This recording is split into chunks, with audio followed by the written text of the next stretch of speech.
શું નામ છે તમારું? મારું નામ રાજેશભાઈ ભરતભાઈ કાકડિયા છે. મામલતદારમાં તમે આવ્યા છો તો શું હાલાકીનો સામનો કરવો પડે છે? અહીંયા સવારથી બહુ લાંબી લાઈનો થાય છે અને જે બધા KYC કરવા માટે જ આવ્યા છે. પણ જે અધિકારીઓ છે, જે બહાર નોકરિયાતો છે, એ લોકો 11 કલાકે આવતું નથી. બરોબર.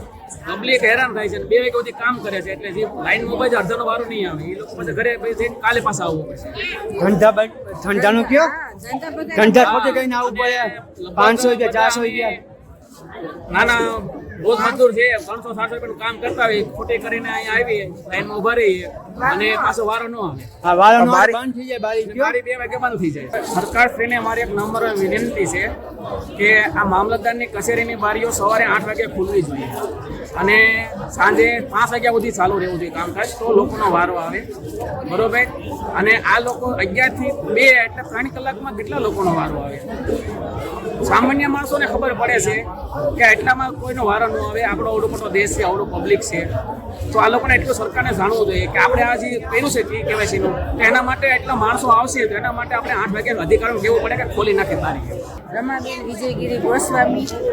બેન, શું હાલાકીનો સામનો કરવો પડે છે અત્યારે? નિશાળમાંથી કીધું છે કે આ KYC કરાયો, અહીંયા KYC કરાવે, KYC માં કાંઈ ખબર પડતી નથી અને અહીંયા ગળતી હોય છે. અમે 8 વાગ્યાના આવ્યા છીએ પણ હજી અમારો વારો આવ્યો નથી અને આ લોકો 11 વાગ્યા પછી ઓફિસ ખોલે. બરોબર, તો કોઈનો વારો આવતો નથી. 2 વાગ્યા પછી તો બંધ થઈ જાય ઓફિસ. પછી બીજે દી આવી તો બીજે દી વહેલા આવી, વારો આવે તો આવે, નકર પાછો ન આવે.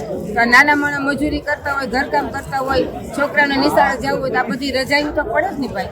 શું આ લોકોને કાંઈ સ્ટાફ વધારવો પડે, આ બાયણે બોર્ડ મારવા પડે કે આ જગ્યાએ આ નંબર ઉપર તમારો એટલામાં વારો, આ ડોક્યુમેન્ટ લઈને આવો, એવું એને બહાર લખીને મૂકવું પડે બોર્ડ. એમ આ લોકો એવું કાંઈ કરતા નથી ને પછી વારો આવે ત્યારે કે તમારું આ ઘટે છે લઈને આવજો, તો પછી બીજેથી આવી તો વારો આવે તો 2 વાગ્યા પછી ઓફિસ બંધ થઈ જાય. નાના માણસો માટે શું કરવાનું ભાઈ કયો? શાળામાંથી કઈ રીતના તમને કહેવામાં આવે એ છે? લોકો એમ કીધું કે ઓલા નિશાળમાં છોકરાઓને કંઈક શિષ્યવૃત્તિ મળે તો એ તમે KYC કરશો તો મળશે, નકર નહીં મળે. બાકી તો અહીંયા પુરાવા આપ્યા છે, આધાર કાર્ડ આપ્યા છે, બેંકના ખાતા નંબર, એ બધું આપેલું છે, મોબાઈલ નંબર આપેલું છે, બધું. છતાં એમ કહે હવે તમે આ કરાવી આવશો તો જ તમને છોકરાને પૈસા જમા થશે. શું એકબીજા શાળા મામલતદારને ખો આપી રહી છે, મામલતદાર શાળાને ખો આપી રહી છે, એવું કઈ લાગી રહ્યું છે તમને? એવું જ હોય ને સાહેબ કે આ લોકોએ બાર નિયમ પાડ્યા છે તો એ લોકો અમને મામલતદારે મૂકે ને મામલતદારે કઈ ખબર પડતી નથી. આ લોકોએ કઈ વોટ બાઈને માર્યા નથી, કાંઈ આ લોકોને પૂછી તો એ હજી કાંઈ જવાબ આપતા નથી.